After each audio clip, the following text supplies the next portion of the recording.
26 March আমাদের কাছে এমন একটা দিন, যেই দিন এই বাংলাদেশের মানুষেরা বাংলাদেশের স্বাধীনতার জন্য তাদের সংগ্রাম শুরু করেছিল।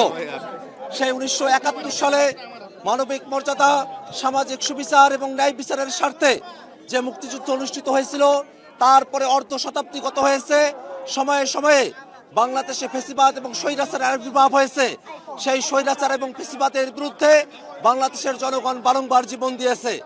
2024 সালে আমরা দেখেছি বাংলাদেশের চেপে বসা স্বৈরাচার আওয়ামী দুঃশাসনের বিরুদ্ধে সেই 1971 সালের মতো করে বাংলাদেশের দামাল ছেলেরা, ছাত্র শ্রমিক জনতা একতাবদ্ধ হয়ে রাজপথে নেমেছিল এবং 71 সালের মতো করেই 24 সালে আমরা আরেকবার বিজয় অর্জন করেছিলাম।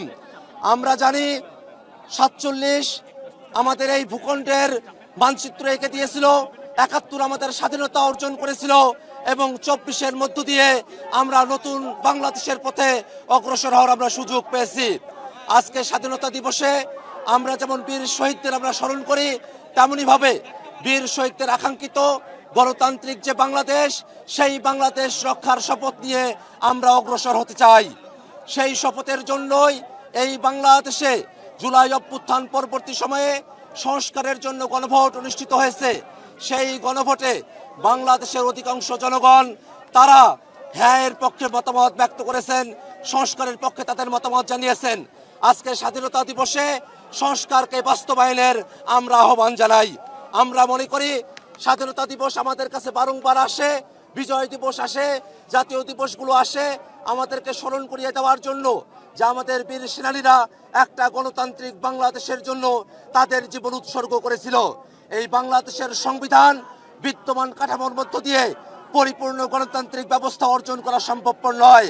আমরা জাতীয় নাগরিক পার্টি এনসিপি একটা নতুন সংবিধানের দাবি জানিয়ে এসেছিলাম, কিন্তু বাংলাদেশের রাজনৈতিক দলগুলোর সাথে ঐক্যমত্য কমিশনের আলোচনার মধ্য দিয়ে একটা সংবিধান সংস্কার পরিষদের মধ্য দিয়ে একটা সংস্কারকৃত সংবিধানের প্রত্যাশা সকল রাজনৈতিক দল প্রতিজ্ঞাবদ্ধ হয়ে জাতির কাছে তারা ওয়াদা করেছিল।